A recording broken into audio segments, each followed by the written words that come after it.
Yo, what is going on, guys? My name is Keza and welcome back to my YouTube channel. It's been a while, guys. If you're new around here, then welcome to the channel. Basically, I'm going to be doing some FIFA trading tips and tricks and videos for you guys, so I hope you enjoy it. And if you're returning after 4 years, it's been a while. It's been a long time. We've gone to uni, life's changed, but we're back to try and help you guys make some FIFA coins. I'm recording this just as the Cornerstones comes out, so the Zubimendi's just come out. We've got that as our team now. It's not too bad, really. It's not too bad. I need to replace Hoyson, obviously, but we're going to make some investments first. So basically, the method I'm going to be talking to you guys about today is called OP listing. OP selling. You guys may have heard of it before. It's essentially just the premise of buying cards and listing them for lazy buyers. There are a ton of cards this works for, a ton of different values. It all depends on your personal balance and how many coins you've got. I've got 227,000 coins and we've got some investments and stuff in the club as well. So I'm going to aim to get around 200,000 coins worth of cards and get those listed, and then we'll list those every sort of chance we get throughout the day, every day, and you guys will see just how well they sell. So let's get on with it. So I'm going to speed this process up because there's a lot of cards that we're going to try and buy, but we'll start off with a card like Adama Traore. You can see he goes for around, let's see how cheap we can get him. You're going to want to buy him as cheap as you possibly can. So he is literally bare minimum 650 coins. And what we aim to do with these cards is we try and get 30% profit on top of that, but you can always bump it up a little bit more. So for Adama Traore, you'd add around 200 coins on, so around 850 coins, but I'm going to list him at 900 because I think he'll sell there quite easily as well. Yeah, these lower level cards tend to sell for quite a bit over. You could probably sell them at 1,000, 1,100 if you wanted to wait a little bit longer. It sort of depends. Obviously, the cheaper you list them, the quicker they're going to sell. Like Ferran Torres, we'd normally put them up for around 950 to 1,000 coins, and yeah, you're making a couple of hundred coins a card. It's just really easy money. Now what I'm going to do, guys, is I'm going to list all of the lists for OP that I've got. I'm going to put the link in the description down below so you guys can go and click on it and follow this method. So yeah, there's 100,000 coin lists there, a 250,000 coin list, and a 500,000 coin list.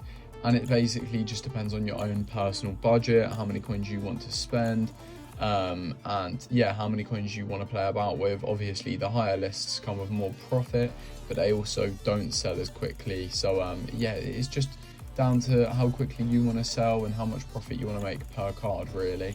If you don't have as much time throughout the day to list, you may be worth going for the higher profit cards to try and make more coins. If you're constantly listing, then going for the easier sales is quite a good way to just rack up coins really quickly. Now guys, it is important that you watch through to the end of this video because I will be explaining what to do when cards sell, and I'm going to be showing you guys how it goes through one list of the cards, and we'll see how many sell as well. It obviously does differ depending on the time of day you're listing as well. There's more sort of kids on around sort of 3:30, 4 o'clock. Because that's when school finishes, but the best time to list is just after 5 o'clock, maybe 5:15, 5:20, because obviously when content comes out at 6 o'clock, everyone likes to be on getting the cards. If your cards fit in SBCs or are required for anything, then obviously they sell as well, so you're making way more coins around that sort of period. But watch through to the end of the video and then we'll explain each step as we go. Alright guys, so I'm not going to do the whole 100 now, there's just no point, but you've seen basically what we do. So as you can see, we've already had 2 sales because we managed to snipe both Enzo and Rolfo as their prices were going up. So they've both sold already. As you can see, we've got a fair amount on here already, and yeah, these guys will sell. Yeah, I mean, sometimes it can take a good few lists. If it goes a couple of days and you find Agbadu, for example, isn't selling for 950, we can bring him down. We've got a little bit of wiggle room before or even eating into profits. You just won't make as many coins, but a fair amount should sell, especially the sort of cards that are used quite frequently, your Hankos, your Mateus Cunhas, Bassi, yeah, all of these sorts of guys. Joe Linton with an anchor on should sell pretty easily. Davinson with the shadow. Those sorts of cards should sell very, very nicely. But what we'll do now, you see Rolfo and Enzo Fernandez. These will still be pretty good to buy as long as we can get a good price on them.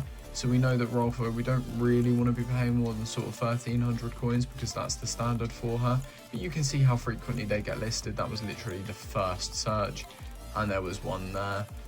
Yeah, so 1,300 coins, 1,400 coins is usually our base.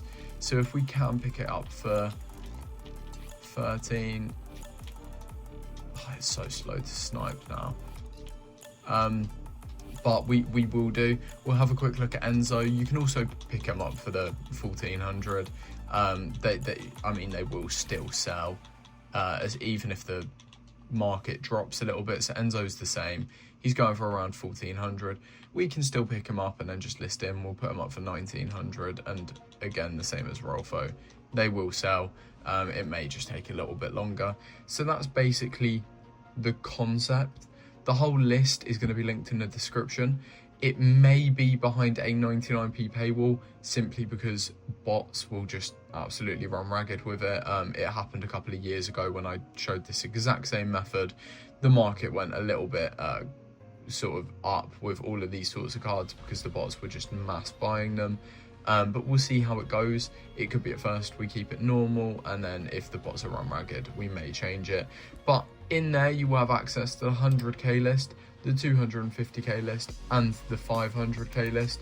I'd advise, if you're on the 500k list, maybe integrate some 250k cards in there as well, because the 500k market is way more volatile, as I'm sure you can imagine. So it's a little bit more difficult to make those sales, and you may lose some coins with it going up and down. So just keep track of if the cards have massively risen, and don't buy those ones back, obviously, because they will drop and you will lose coins. But I hope you guys have enjoyed this video. It's a bit of a weird one. It's been a very long time since I made my last one, so we're just getting back into the swing of things. But if you did enjoy it, drop a like, and I'm going to show you guys a really incredible sniping filter I found. So yeah, make sure that you like this video, and then we'll get that one out as fast as possible to you.